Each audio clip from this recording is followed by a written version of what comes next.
Assalamualaikum warahmatullahi wabarakatuh. Salam sejahtera untuk kita semuanya. Apa kabar teman-teman semuanya? Selamat datang di podcast kita, podcast Peta Jalan.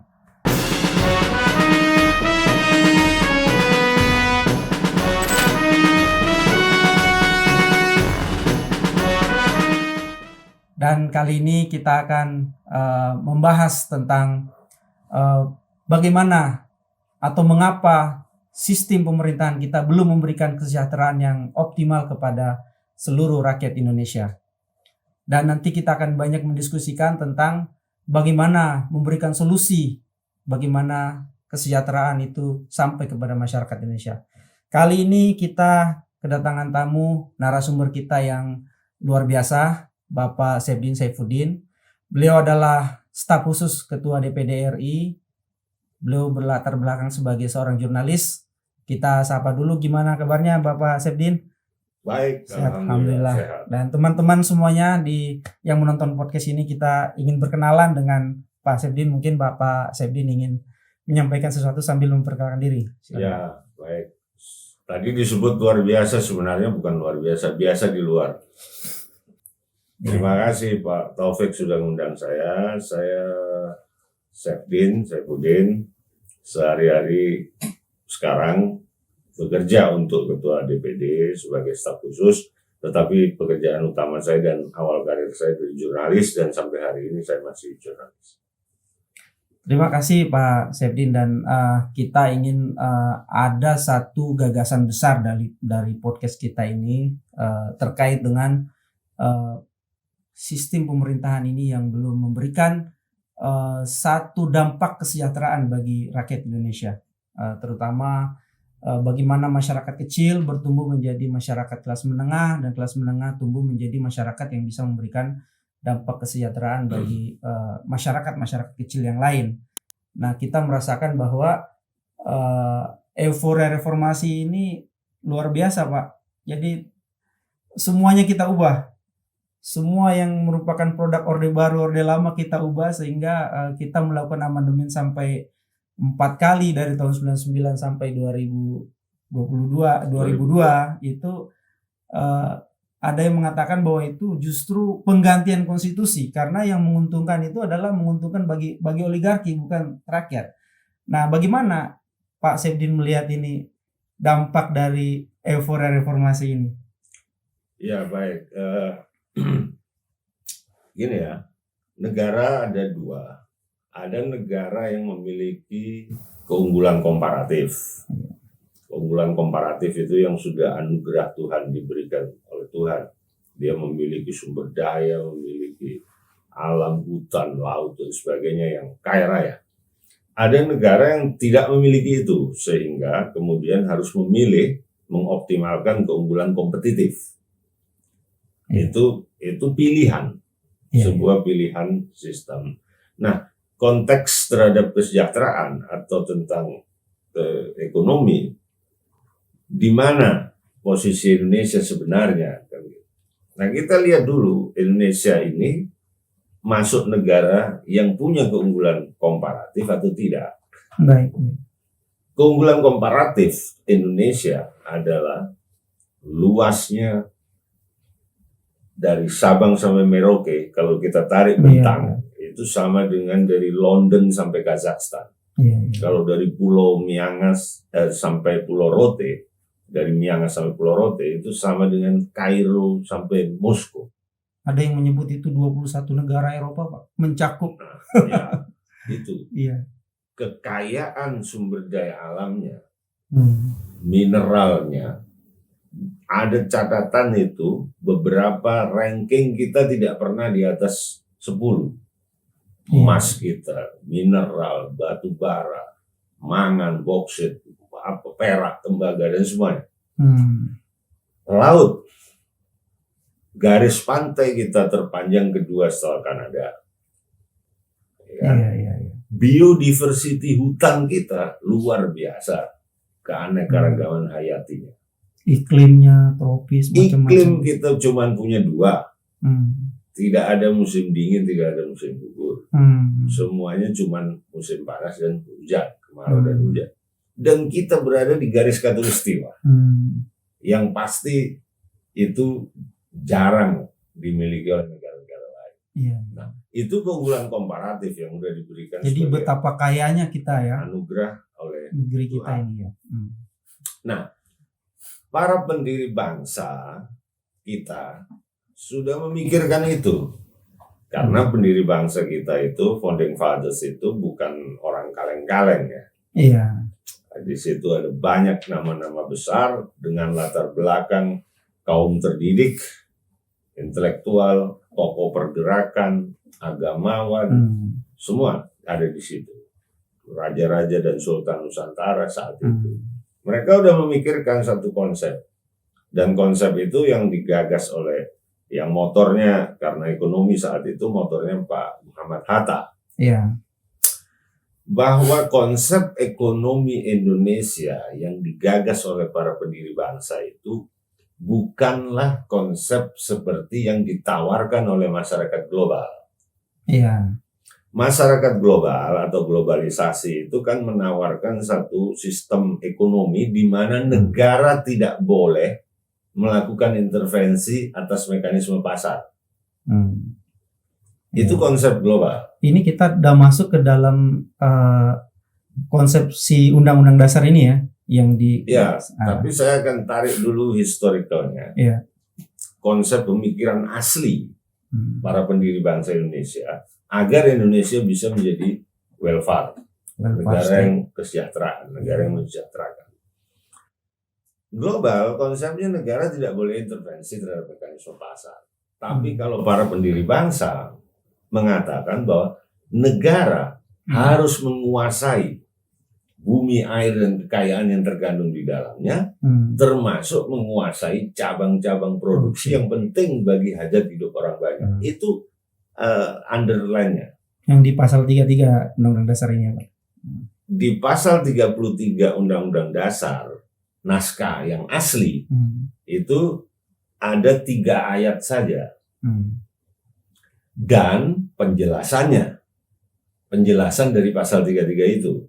Iya. Penjelasannya sangat detail. Di situ disebutkan apa itu usaha bersama, apa itu perekonomian yang disusun oleh atas usaha bersama, apa itu penguasaan negara, dijelaskan detail. Tetapi setelah amandemen di tahun 1999 sampai 2002, pasal 33 itu menjadi 5 ayat, ditambah 2. Dan penjelasannya, naskah penjelasannya dihapus total. Iya. Iya. Sehingga kita bisa lihat perbedaan yang sangat mendasar, signifikan itu. Kalau dulu konstitusi kita terdiri dari pembukaan, batang tubuh, dan penjelasan. Itu satu kesatuan yang utuh. Iya. Lalu yang hasil amandemen hanya pembukaan dan batang tubuh, penjelasannya hilang. Iya, iya. Nah, dari sini kita mulai terjadi satu proses perubahan sistem ekonomi dan konsep kesejahteraan ini sudah mulai beralih ya, Pak. Tapi saya harus jujur katakan, sebenarnya sebelum amandemen terjadi di tahun 1999 sampai 2002, sudah ada upaya dari masyarakat global untuk negara-negara yang underdeveloped country, ya, negara-negara berkembang itu didesain sama oleh masyarakat global bahwa negara tidak boleh melakukan intervensi terhadap pasar. Itu dilakukan, dan itu bisa kita baca dari pengakuannya John Perkins di bukunya dia, Confession of an Economic Hitman. Itu jelas, itu dari tahun awal 80 atau akhir 70-an. Itu mulai dia melakukan semua gerakan itu, tidak hanya di Indonesia, di beberapa negara lain. Makanya sebenarnya disebut juga tidak ada sebenarnya istilah underdevelopment country itu, yang ada adalah overexploited country.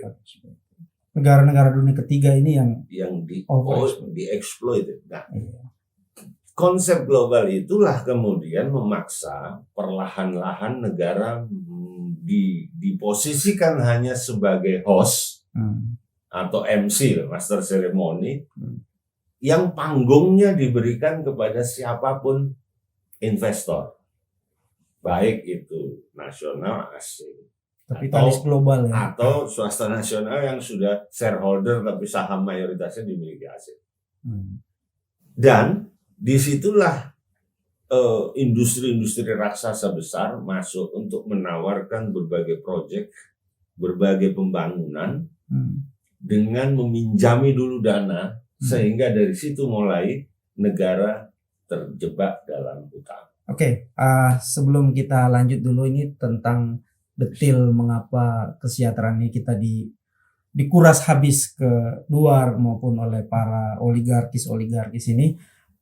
Saya ingin ada sedikit statement atau semacam kita overview dulu lah tentang euforia reformasi ini. Ketika kita mencoba melakukan penggantian atau amandemen undang-undang ini yang menyebabkan justru kesejahteraan kita ini diangkut habis keluar. Jadi maksud saya yang pertama-tama di amandemen itu kan sistem presidensil kita. Jadi sistem presidensil kita ini diperkuat, diarahkan ke situ. Jadi skema kedaulatannya ini yang sepertinya mereka ingin mengatur presidennya dulu atau bagaimana. Justru yang dibahas dulu itu adalah seolah-olah penguatan presidensil, tapi sebenarnya pengaturan presiden itu gimana pandangan Pak Serdin? Ya, kan kita memaklumi situasi 98 saat itu ya, di mana ada common sense di dalam masyarakat bahwa Orde Baru harus tumbang, presiden suatu harus diganti. Itu common sense di masyarakat, sehingga ada desakan untuk melakukan amandemen konstitusi supaya tidak terjadi seperti Orde Baru. Maka amandemen saat itu sebenarnya fokus pada pembatasan masa jabatan presiden saja, tetapi kemudian terus bergulir menjadi mengubah sistem demokrasi perwakilan menjadi presidensial murni. Itu proses itu berjalan di dalam MPR selama 4 tahun itu, 99 sampai 2002. Nah, tetapi kemudian menyasar juga di dalam konsep kesejahteraan sosialnya. Ya, itu yang kita mau tanyakan korelasinya ini, Pak. Ya. Makanya saya bilang beberapa dalam kesempatan saya ngobrol atau diskusi, penyimpangan atau kelemahan atau yang dilakukan Orde Baru itu adalah praktek penyimpangan dari nilai. Jadi bukan nilai para pendiri bangsa itu. Sama Orde Lama juga melakukan praktek penyimpangan dari gagasan dan pikiran-pikiran founding fathers itu. Sehingga wajar euforia yang sama terjadi di tahun 66-67. Ketika Orde Lama tumbang, ada common sense juga untuk menjatuhkan Soekarno. Untuk kemudian mengeluk-elukan Soeharto. Terjadi antitesa atas era Soekarno menjadi era Soeharto. Kemudian di tahun 98 terjadi lagi. Soeharto harus jatuh, ada common sense.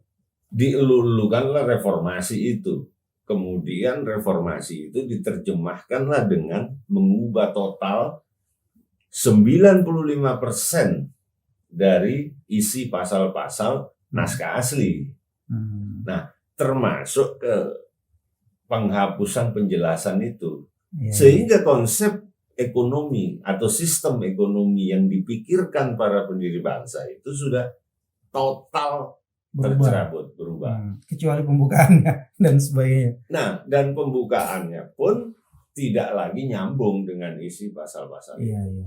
Nah, itu tadi yang kita mau temukan satu korelasi ya, bahwa ternyata bukan konten dari undang-undang itu yang dianggap tidak sesuai lagi dengan zaman. Ketika kita melakukan amandemen itu kan alasannya tidak sesuai lagi dengan zaman perubahan ini, tapi sebenarnya lebih kepada pelaksanaan atau para pelaksana atau oknum-oknum pengendali republik pada saat itu yang melakukan penyimpangan sehingga terjadi seperti itu. Nah, kemudian kenapa tiba-tiba kita melakukan satu amandemen yang brutal ya, kalau kata beberapa pengamat dan akademisi ya brutal, karena tiba-tiba kita mengubah aturan-aturan yang kemudian dalam konstitusi itu sebenarnya banyak sekali nilai-nilai juga yang perlu kita pertahankan, ya, konsep bermusyawarah dan sebagainya.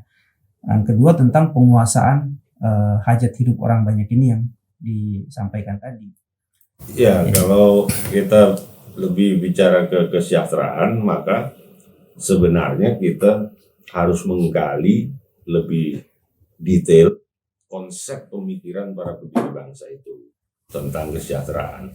Itu sebenarnya sudah sangat tepat untuk negara yang memiliki keunggulan komparatif seperti Indonesia. Iya. Karena konsep kesejahteraan atau konsep perekonomian nasional yang dipikirkan para pendiri bangsa itu ada usaha bersama, yaitu antara public, private, people, partnership, 4P.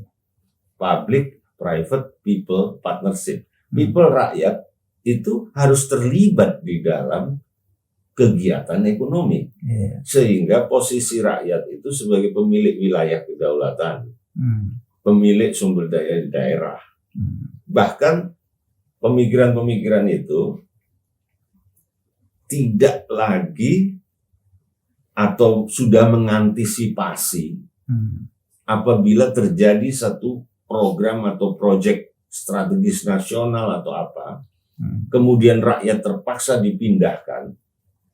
Itu sudah diantisipasi pemikiran itu dengan keterlibatan people di dalam public, private, people, partnership itu.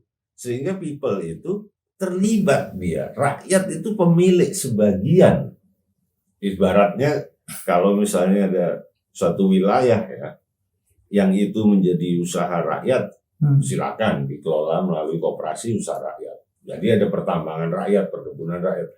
Tapi kemudian ketika negara ingin memperbesar itu, melibatkan irisan dengan swasta, sebagai kontraktor dan apa, maka rakyat yang dipindahkan ini adalah bagian dari pemilik saham, di situ. Sehingga pembangunan itu bukan menggusur orang miskin, tapi menggusur kemiskinan. Itu konsepnya. Pembangunan bukan dehumanisasi. Bukan kemudian karena kita mau bikin jalan atau mau bikin bendungan atau mau bikin tambang emas yang diberikan konsesinya kepada sesuatu atau kelompok atau perusahaan, kemudian rakyat ini digusur, pindah berapa desa gitu kan, diberi uang untuk pergi. Mereka tercerabut dari sosial, kultural dan tanah leluhurnya. Mereka tercerabut dari tempat lahirnya, dipaksa hidup di satu tempat baru dengan uang yang diberikan sebagai kompensasi. Ada yang survive, ada yang tidak, pasti. Semakin tergusur ya. Yes, artinya pembangunan bukan menggusur orang miskin, tetapi menggusur kemiskinan. Karena tujuan negara itu memajukan kesejahteraan umum, salah satunya. Nah, public, private, people partnership, ya Pak ya. Jadi ada satu dari gagasan ini kan menarik sekali ya, karena kita melihat bahwa ada satu potensi bahwa konsolidasi private atau konsolidasi pengusaha atau oligarki itu jauh lebih cepat dibandingkan dengan konsolidasi civil society. Di saat negara-negara yang melakukan perubahan itu konsolidasi civil society-nya sebenarnya harusnya kuat. Nah, kita dalam 20 tahun terakhir ini pasca reformasi, ini justru kalau kita ngelihat ya misalnya di DPR atau di jabatan-jabatan penting di negara ini, justru di lebih dari 60-70% itu adalah berlatar belakang pengusaha yang kemudian mereka adalah tanda kutip bisa jadi merupakan taruhlah itu tanda kutip merupakan kaki tangan oligarki. Ya, jadi kemudian kita melihat bahwa sebenarnya apakah sistem itu yang membuat kegagalan konsolidasi civil society ini terjadi atau makin melambat, atau memang sistem ini yang memberikan ruang luas bagi para oligarkis ini untuk mengendalikan, yang mengarah kepada satu totalitarianisme gitu. Jadi kekuasaan diatur oleh mereka yang punya uang, punya ormas misalnya civil society, punya kekuasaan, punya kursi misalnya di anggota DPR atau dia merupakan pejabat negara, dan kemudian mereka juga mengendalikan sumber daya ekonomi yang luas. Nah ini itu pertanyaan yang kita belum menemukan satu titik temu sampai sekarang, Pak. Artinya seolah-olah sudah mengarah kepada dikendalikan secara utuh oleh mereka yang punya kekuasaan. Ya, selama negara tidak boleh melakukan intervensi mekanisme pasar dan mekanisme pasar dibiarkan tersusun dengan sendirinya, maka automatically private akan mengendalikan, yang mampu untuk melakukan itu. Karena sektor privat itu pasti self interestnya keuntungan, kapital, modal, dan mereka sekarang sudah berelaborasi dengan siapapun di seluruh dunia ini melalui lantai bursa, melalui share saham, melalui shareholder. Makanya perusahaan-perusahaan itu semua TBK. Nah, semua berlomba-lomba IPO untuk mencari dana publik, atau sudah TBK dimiliki sebagian saham mayoritasnya oleh siapapun dimanapun. Pasti. Makanya saya kembali lagi tadi bilang, konsep Indonesia tidak bisa kita copy paste dengan konsep ekonomi yang terjadi di Amerika. Amerika menempatkan posisi pendapatan negaranya dari pajak rakyat atau pajak warga negaranya. Masuk akal, sangat masuk akal, make sense. Kenapa? Karena ada puluhan raksasa besar perusahaan-perusahaan dunia yang valuasinya triliunan dolar milik warga negara Amerika dan berkantor di Amerika. Sebut saja Facebook, Tesla, Zoom, Alphabet, induk perusahaannya Google, Citibank, Bank of America, Wells Fargo, apalagi sebut saja Zoom meskipun itu dulu Eric itu bukan warga negara, terus dia pindah ke Amerika, pindah ke Silicon Valley. Dia bikin Zoom dan sekarang valuasinya jutaan dolar, miliaran bahkan. Nah, Halliburton, Beckel, perusahaan-perusahaan itu semua ada di sana, berkantor di sana. Otomatis valuasi nilai besar itu pajaknya masuk ke pemerintah Amerika. Itu hanya dari, kalau kita lihat beberapa perusahaan puluhan, padahal 500-an Forbes itu perusahaan-perusahaan ada di Amerika. Belum lagi industri yang dia bisa monetize. Hollywood jangan dianggap remeh. Dia produksi di sana, tapi diputar di ratusan negara di dunia yang royaltinya kembali ke sana. Belum lagi termasuk industri senjata, weapon industry, farmasi, obat-obatan, vaksin, sampai kemudian Boeing, pesawat, semua suku cadangnya harus beli ke sana, dan dia berkantor di sana. Kan pemain cuma dua, Boeing sama Airbus di Prancis. Nah, ini tidak bisa disamakan. Dan meskipun Amerika mengejar keunggulan kompetitif, tetapi dia juga berpikir mulai sekarang komparatif. Dia sumber daya alamnya termasuk pangan. Sekarang Amerika membuat atau membuka lahan seluas 75 juta hektar untuk tanaman jagung, kedelai, dan kapas dengan bioteknologi. Karena Badan Pangan Dunia FAO sudah mengatakan tahun 2030 akan terjadi krisis pangan. Ini serius. Demikian juga Tiongkok. Tiongkok sekarang melakukan yang namanya gurun. Gurun mereka itu yang tandus dan gurun gobi yang dingin disulap sekarang sudah menjadi hijau. Sudah tumbuh tanaman dengan biotek juga. Nah, sementara kita masih berdiskusi itu biotek itu aman nggak untuk dimakan. Gitu. Iya.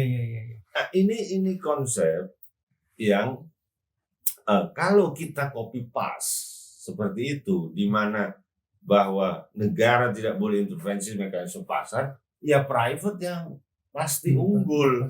Sehingga kembali tadi ke pertanyaan tadi, ya otomatis lah mereka yang sangat menguasai perekonomian. Sehingga surveinya Oxfam, 4 orang terkaya di Indonesia kekayaannya sama dengan 100 juta penduduk. Itu Oxfam yang meneliti. Dan dalam perjalanannya terus negara ini APBN kita ya selalu defisit. Karena kita mengcopy paste bahwa pendapatan utama negara itu dari pajak rakyat. Pajak rakyat diukur dengan PDB. Pendapatan domestik bruto. Itu pertumbuhan ekonomi. Maka negara supaya PDB-nya makin besar sehingga pajaknya juga mendapat banyak, membuka diri sebagai master of ceremony atau host, memberi karpet merah kepada private siapapun investor untuk investasi di Indonesia, termasuk memilih investasi yang return of interest-nya cepat. Itu ya sumber daya alam. Cabang-cabang yang penting bagi hajat hidup orang banyak. Makanya meskipun perusahaan listrik negara itu adalah perusahaan negara dan dia tidak TBK, tetapi jangan salah, pembangkit yang menyuplai listrik kepada PLN yang disebut IPP, Independent Power Producer, swasta semua. Dan skema yang harus dibayar oleh PLN itu take or pay. Take or pay, bukan take and pay. Jadi kalau dia sudah sebagai IPP menyuplai listrik ke PLN, perkara PLN ini kelebihan pasokan atau enggak, PLN harus tetap membayar kepada swasta-swasta itu. Nah, ini sudah makin menjelaskan kenapa tujuan bernegara kita memajukan kesejahteraan umum semakin sulit, dan sekarang kita sudah masuk 100 negara termiskin di dunia ya. Dan kita masih terjebak atau dalam middle economic trap. Iya. Ya, itu menarik Pak. Jadi tadi membahas tentang Amerika sebagai banyak sekali sebagai contoh ya.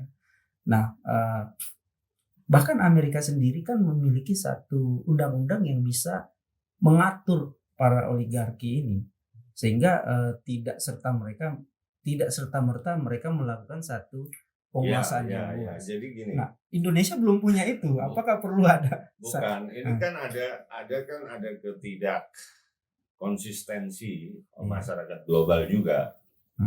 Jadi misalnya begini, desain ekonomi global itu negara tidak boleh mengintervensi mekanisme pasar, sehingga keberlangsungan pasar itu berjalan secara global di luar aktivitas negara. Tetapi faktanya Amerika bisa melakukan embargo ekonomi. Itu kan keputusan negara, keputusan politik. Dan ketika contoh terbaru lah perang Rusia-Ukraina, kemudian pasokan gas ke Eropa di stop.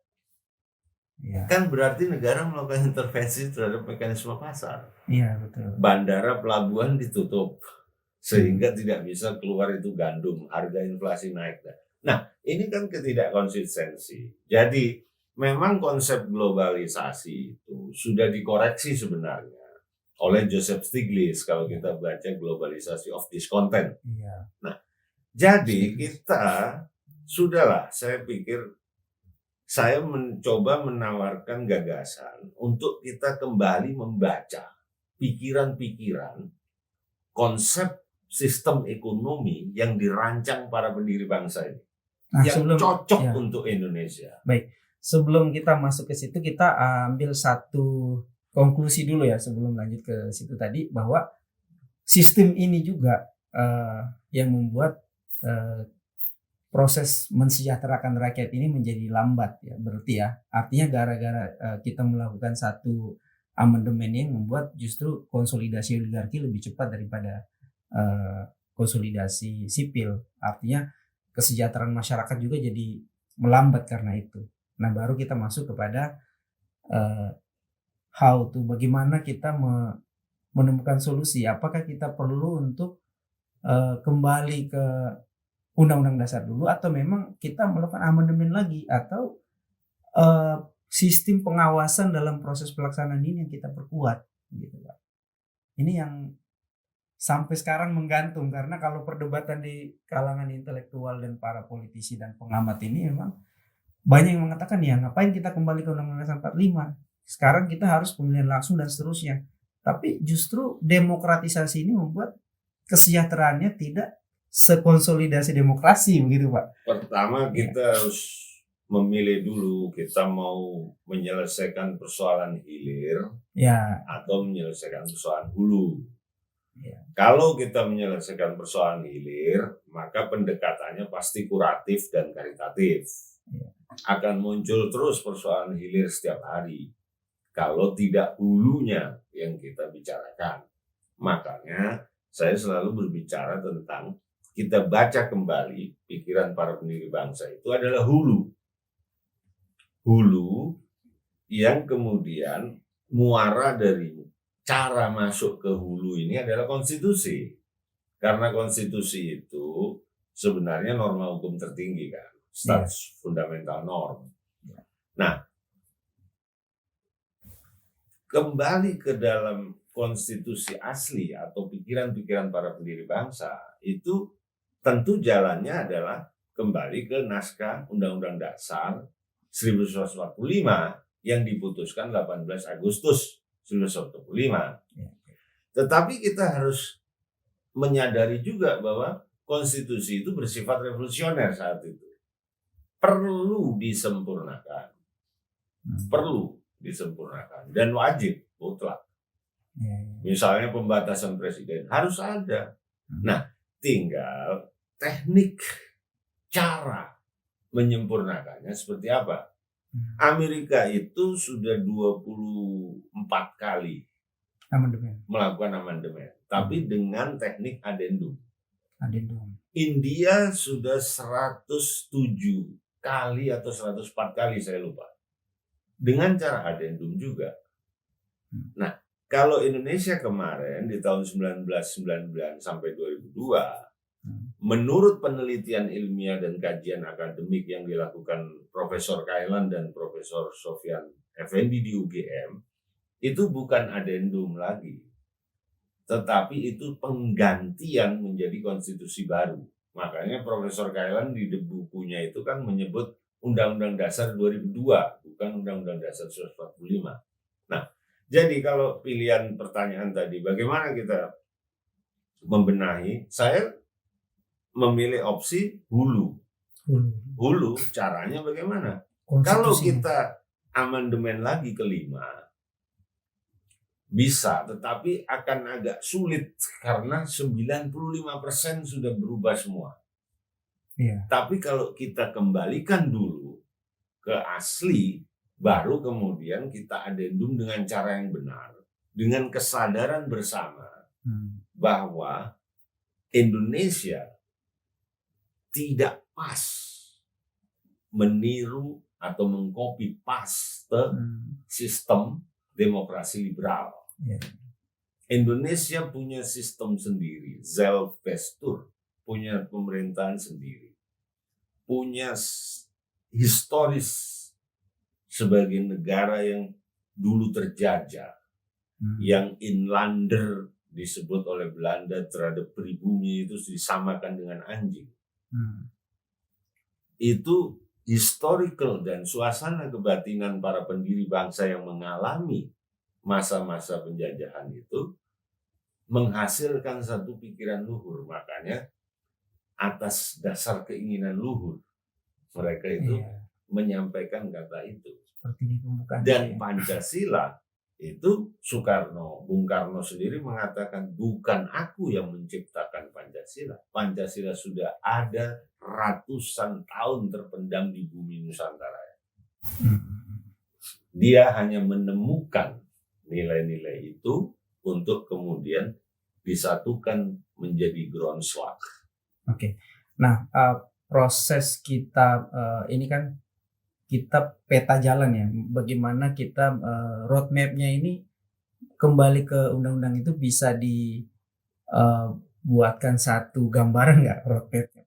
Artinya saya ada pertanyaan sebenarnya tentang positioning dari lembaga-lembaga tinggi negara, lembaga tertinggi negara yang seperti yang kemarin ya, sebelum amandemen itu. Salah satu produknya kan misalnya DPD sendiri, kemudian penghapusan beberapa lembaga tinggi negara. Sekarang ini kan udah nggak ada lembaga tinggi negara, lembaga negara aja semuanya kan Pak, dan nggak ada lembaga tertinggi. Jadi gambaran saya tentang misalnya trias politika, misalnya eksekutif, legislatif, dan yudikatif itu ditempatkan kembali. Artinya kalau kita sepakati misalnya kita kembali dulu ke 45, Undang-Undang 45, kemudian kita adendum, penempatan dari pemegang kendali kekuasaan itu eksekutif, legislatif, dan yudikatif itu menjadi setara kembali itu ada nggak gambaran peta jalannya begitu Pak? Apa namanya roadmap-nya? Artinya gagasannya ini kan menarik sekali Pak. Ya, Musa itu kan tidak diberi tugas untuk menggulingkan Fir'aun, tapi hanya menyampaikan kebenaran, pikiran-pikiran kepada Fir'aun. Nah, artinya gagasan-gagasan para pendiri bangsa ini harus menjadi diskursus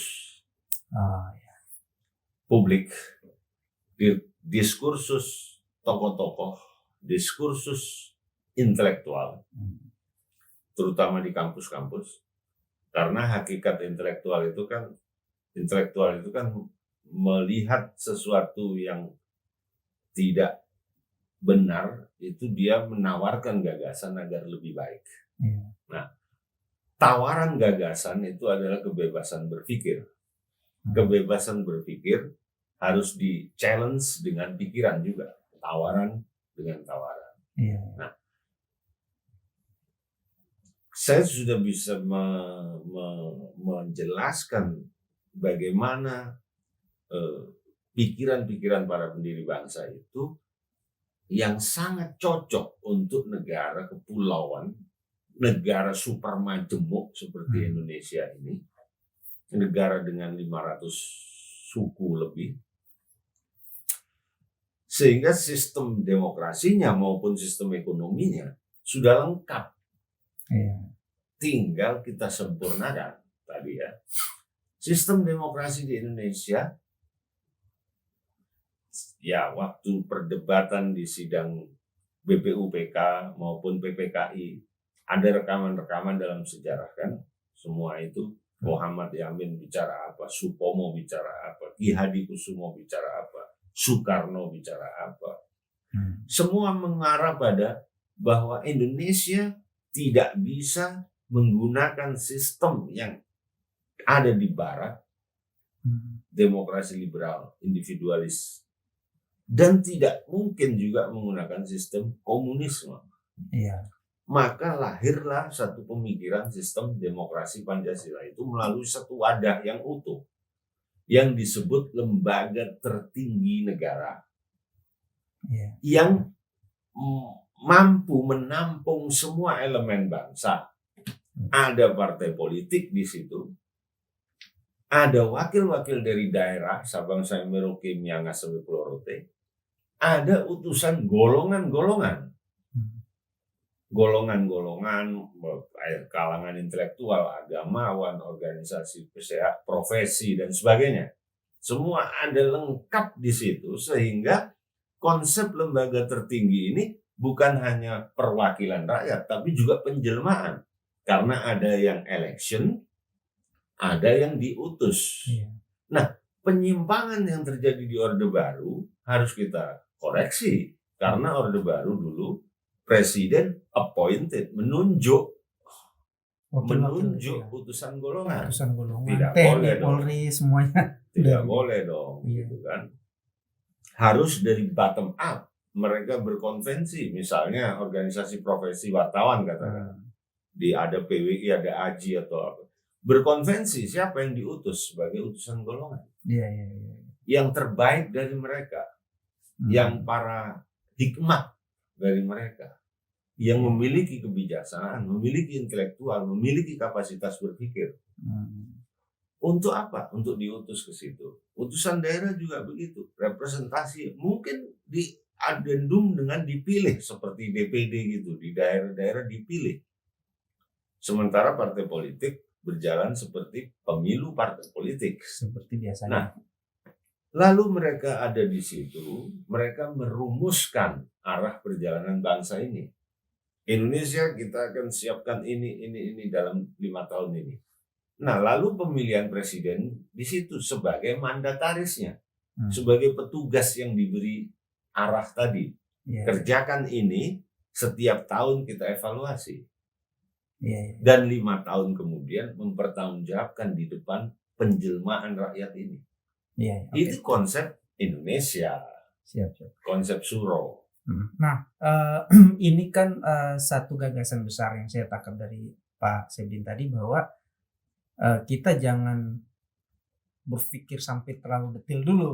Meskipun tadi Bapak sudah menjelaskan tentang konsepsi MPR yang ideal seperti apa ya. Itu baru satu, kan banyak yang lain juga. Itu konsep para pendiri bangsa. Iya, oke.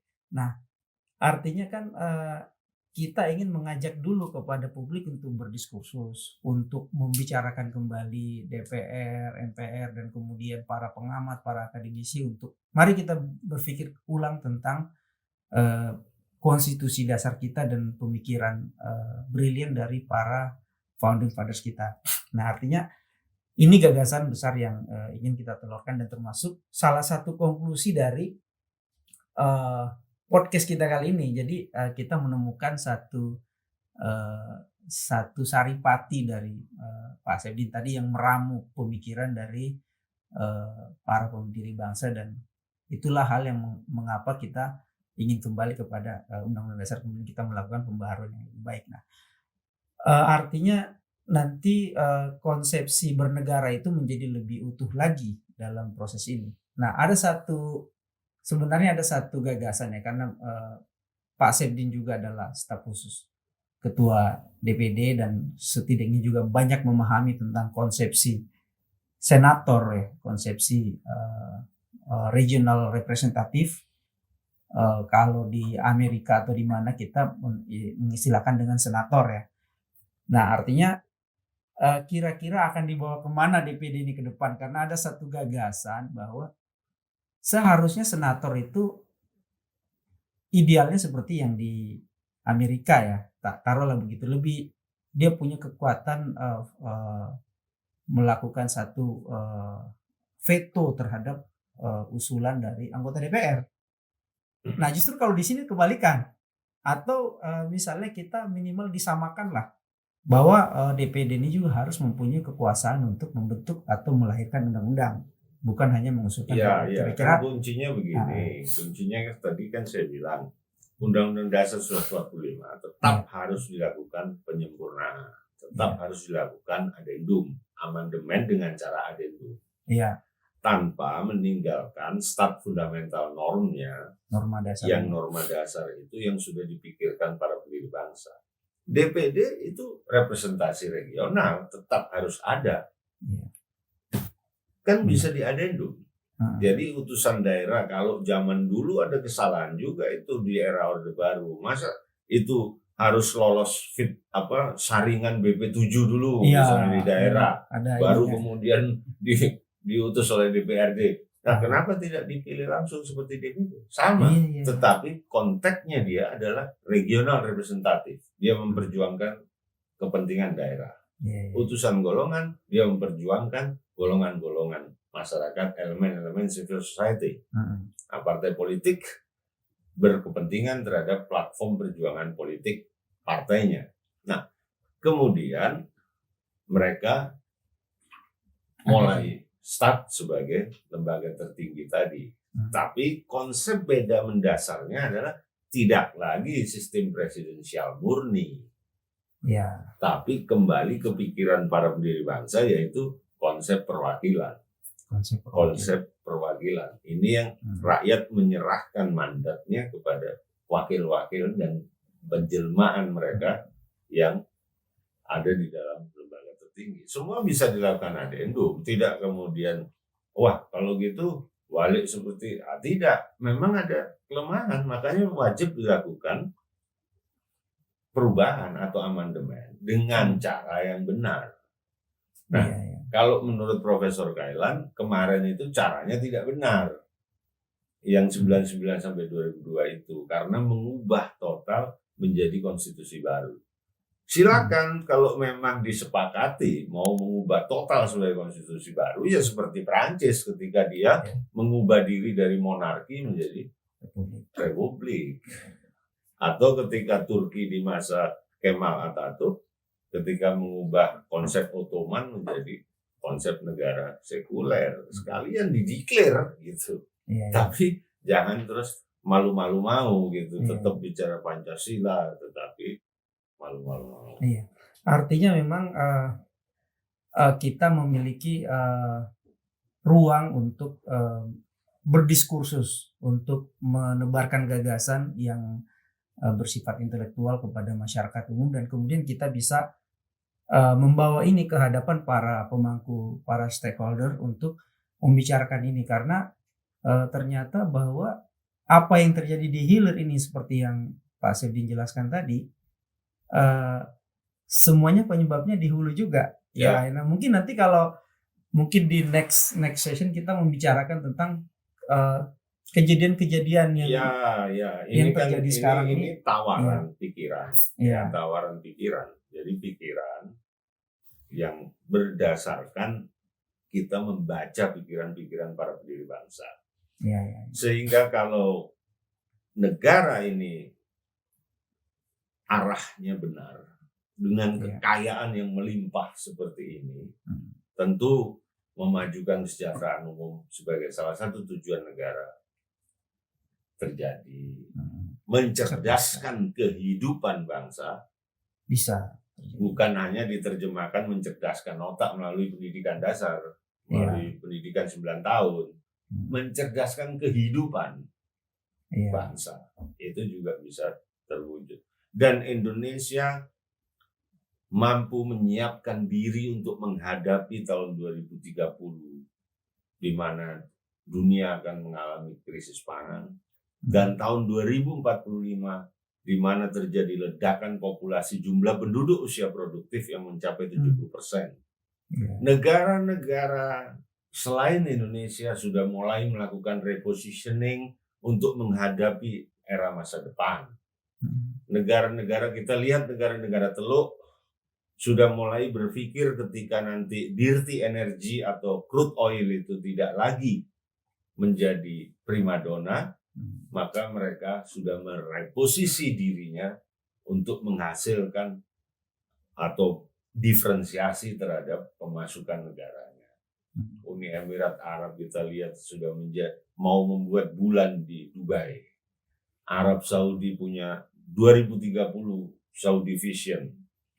Korea Selatan sudah memposisikan akan menjadi weapon industry terbesar di Asia. Dan sebagainya. Nah, Indonesia mau bikin apa? Mau bikin apa? Kalau APBN-nya defisit terus. Setiap tahun defisit. Dan ditutup dengan utang terus. Kalau utang itu oke. Kalau sudah mencapai batas ambang dari PDB, ya tentu pemberi utangnya mikir dong. Sudah. Ini gagal bayar terus ini. Nah, itu yang padahal saya membayangkan Indonesia masa depan itu kita punya 3 keunggulan komparatif yang kita akan menjadi negara adidaya dan diperhitungkan oleh dunia. Satu, kita menjadi penyedia pangan dunia karena kekayaan hayati, kekayaan alam, kesuburan tanah, iklim, hutan, dan sebagainya, laut dan semuanya. Kita menjadi penyedia pangan dunia. Kedua, kita menjadi penjaga harapan hidup penduduk bumi melalui oksigen dengan kekayaan biodiversity hutan kita. Dan ketiga, kita menjadi tujuan pariwisata alam, bukan pariwisata buatan. Karena negara kita dengan naturalnya alam kita yang bisa dikelola. Tapi untuk menyiapkan ini, topangan industri dasarnya harus kuat. Dan ini harus di modal yang besar, bukan modal kecil. Kita tidak bisa hanya membuat food estate, tapi kemudian konsep bertanamnya sama dengan konsep bertanam yang kita gunakan pupuk kimia, kita gunakan pestisida, sementara pupuk kimia bahan bakunya impor. Ini food estate ini udah terancam gagal juga nih, Pak. Ya, artinya begini, bagaimana kita membangun kedaulatan dengan bahan baku komponennya impor. Iya benar. Jadi sektor hilir ini memang semuanya berantakan dengan paradoksal semakin banyak karena pembangunan yang ada sekarang bukan pembangunan Indonesia, tapi pembangunan di Indonesia. Ada smelter dibangun di Sulawesi, punya siapa? Tapi yang pembangunan di Indonesia, bukan pembangunan Indonesia. Dan itu milik siapa dan seterusnya. Dan memang kita sudah merasakan efek di hilir ini sudah luar biasa, dan saya rasa ini salah satu hal yang perlu kita benahi ke depan, dan merupakan menjadi konklusi awal kita dari diskusi yang menarik ini, Pak Saifdin. Dan terima kasih sekali sudah hadir di podcast ini dan memberikan kita banyak sekali pencerahan. Dan mungkin ada yang ingin disampaikan lagi dengan situasi terakhir ini. Ya, closing statement sih sebenarnya lagunya Coast Plus itu sudah benar. Iya. Bukan lautan hanya kolam susu, tongkat kayu dan batu jadi tanam, itu sudah benar. Iya. Artinya kita sebenarnya sudah sejahtera sejak lahir ya. Bukan, itu lagu itu sebenarnya bercerita tentang keunggulan komparatif. Iya. Tetapi kemudian kita tidak memilih konsep ekonomi yang mengedepankan keunggulan komparatif. Kita justru ikut-ikutan menjadi konsep yang ditawarkan masyarakat global. Padahal masyarakat global itu selalu identik dengan predatorik. Itu aja closing. Mereka nggak punya sumber daya yang besar. Mereka cara untuk mengambil sumber daya kita, seperti itu ya, Pak. Oke. Baik, terima kasih sekali lagi Pak Saifdin, dan kita berada di ujung podcast kita ini. Terima kasih teman-teman sudah hadir. Jangan lupa like, komen, dan subscribe. Semoga ke depan kita bisa membuat gagasan-gagasan besar dari diskusi-diskusi, dan aktifkan loncengnya juga ya. Jangan lupa. Terima kasih sekali lagi saya ucapkan teman-teman semuanya, dan kita sudah mengambil satu kesimpulan dari banyak sekali gagasan tadi, bahwa seharusnya sistem kita ini bisa mensejahterakan rakyat Indonesia. Seharusnya perubahan reformasi 98 itu bisa mengantarkan ke depan pintu gerbang masyarakat yang bahagia, sejahtera, adil, dan makmur. Seharusnya apa yang kita miliki dengan sumber daya yang kaya raya itu bisa memenuhi hajat hidup seluruh masyarakat Indonesia. Dan seperti gagasan tadi dari Pak Saifdin dan para founding fathers kita, kita perlu menarik kembali. Kita kembali ke konstitusi awal kita, kemudian kita melakukan perubahan secara saksama, dan kemudian kita kembalikan segala upaya mensejahterakan rakyat Indonesia itu kepada sistem yang lebih baik. Baik, terima kasih teman-teman semuanya, dan kita tutup podcast kita kali ini, Peta Jalan. Semoga Peta Jalan menuju kedaulatan dan kesejahteraan rakyat Indonesia. Salam perjuangan. Wassalamualaikum warahmatullahi wabarakatuh. Merdeka!